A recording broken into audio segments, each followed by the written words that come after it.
I had a spiritual experience that's commonly referred to as Amrita Nadi, and I think I can contribute some more information to the subject by telling you about my experience and some implications of my experience.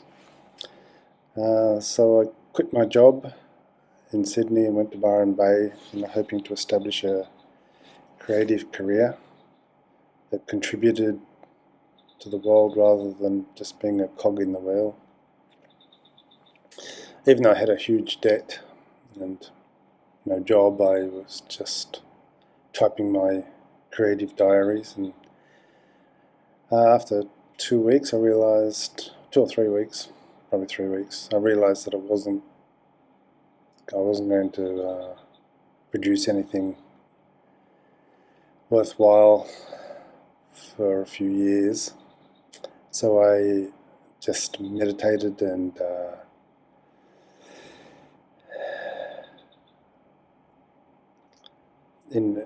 did all kinds of introspection that I could think of. Because I was unhappy and stuck and lost in worries and daydreams and things, so I just wanted to get control of my mind and whatnot.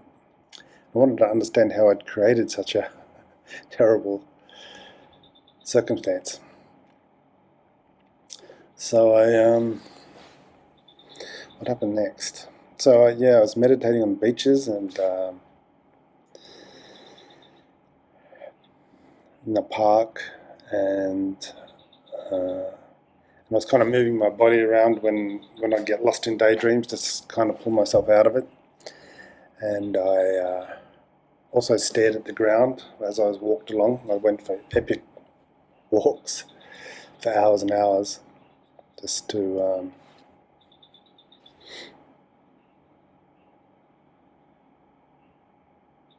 just to break free of the worries and daydreams, just get control of my mind and whatnot. And I was also doing this investigation about cause and effect, how cause and effect within, like particular thought or feeling would cause particular kind of seeking or worrying or hoping or attachments. And one night I was staying in a backpacker dorm because I had no money, so I was sleeping in a room with 5 other people, and I couldn't sleep, so I just lay there because my feet were hot from all the walking, and the weather was hot, and the dorm residents were farting, and the bed was,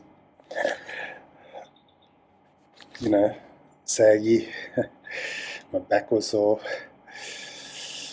So but I was meditating in bed there, and then I felt myself melting, and then the next night, same thing happened again. The melting started up again, but it went much deeper, and just something deep inside was melting, and it was a melting that was beyond any kind of ordinary relaxation.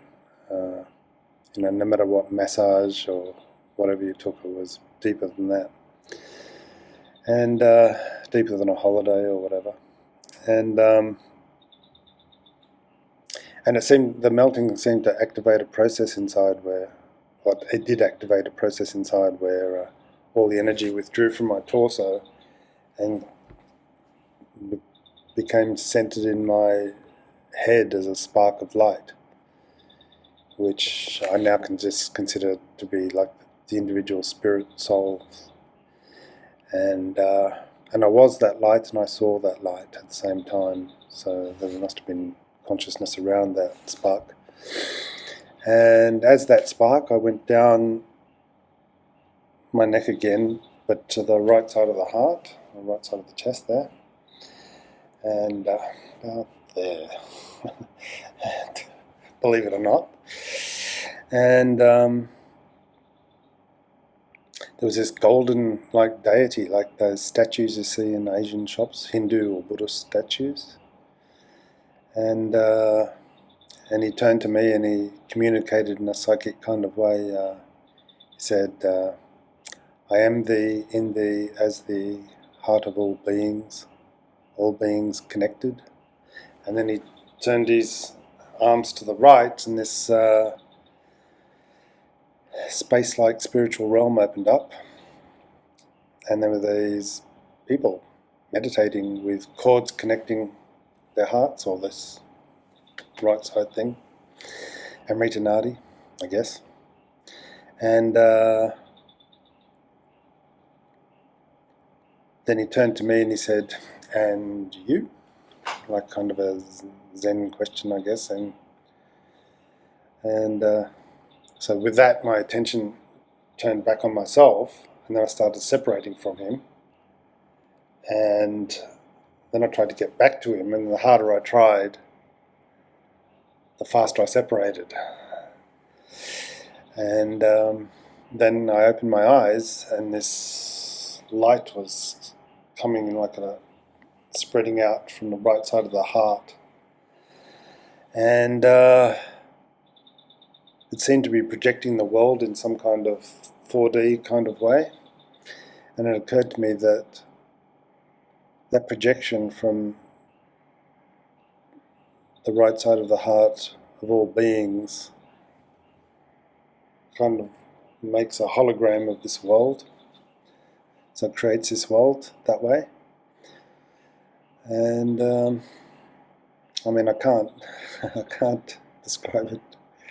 It's like when I was, and it continued into the next day. But hang on, I'll get to that. And then a strange coincidence happened. Was one of the backpacker dorms arrived, came home. She must have been at the bar or something, a British woman, and she came in and she stripped naked and started dancing and like playing the exhibitionist. And yeah, that just seemed like a remarkable coincidence. She must have thought everyone was asleep, because it was like 2 a.m. or something. And so I sort of had one eye on her and one eye on this light coming from my chest. And the next day it continued, the light continued, and I can't really articulate it. I was just sort of like staring at it like this, like completely beyond the mental ability to describe it or understand it. So that was the experience. It lasted just for the next day, just so that the night that it happened and the afternoon of the next day. So that was the experience, and then so there are a lot of implications from it. Well, firstly, I like that it adds a lot more detail to the usual talk about Amrita Nadi, and not many people talk about it. Only like Ramana Maharshi, Adi Dar, and Sat Mindo are the only ones that I can find that really talk about it. But the descriptions are very vague, and there's not much detail in that. So I thought my experience provides a lot more detail. So the implications. Well, first off, the idea that we're individual spirit soul, which kind of contradicts the usual oneness narrative that the modern spiritual scene is sort of, I think, stuck on. I think it's a bit stuck there, because pretty much you can't say anything about spirituality unless you say, utter the sacred phrase oneness or non-duality or something. So I think it's a bit maddeningly stuck there, and that's also vague, the descriptions of oneness, And I think my experience of the spiritual scene is I've experienced the oneness things, but expansion and merging into the surroundings and all that sort of thing. But yeah, it's people. I think they experience the end of mental division, and they assume that. Then they project that onto the universe and say there is no division anyway, which is there's not enough evidence for that, So I think the scene's a bit stuck on that, and this my experience contradicts it as well. That spark is an individual spirit soul, and it's trapped in the body due to illusion, focusing on oneself or focusing on things and chasing things, goals and hopes and avoidances and seeking and concluding as well. So that's the idea.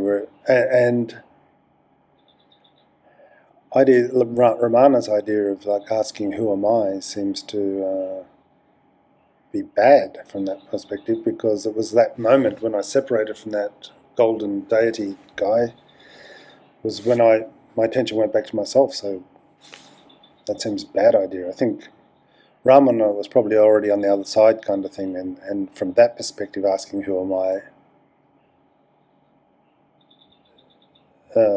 it's just like you're already there and you're saying, well, what am I, I'm not the body, right, which was his main discovery, right?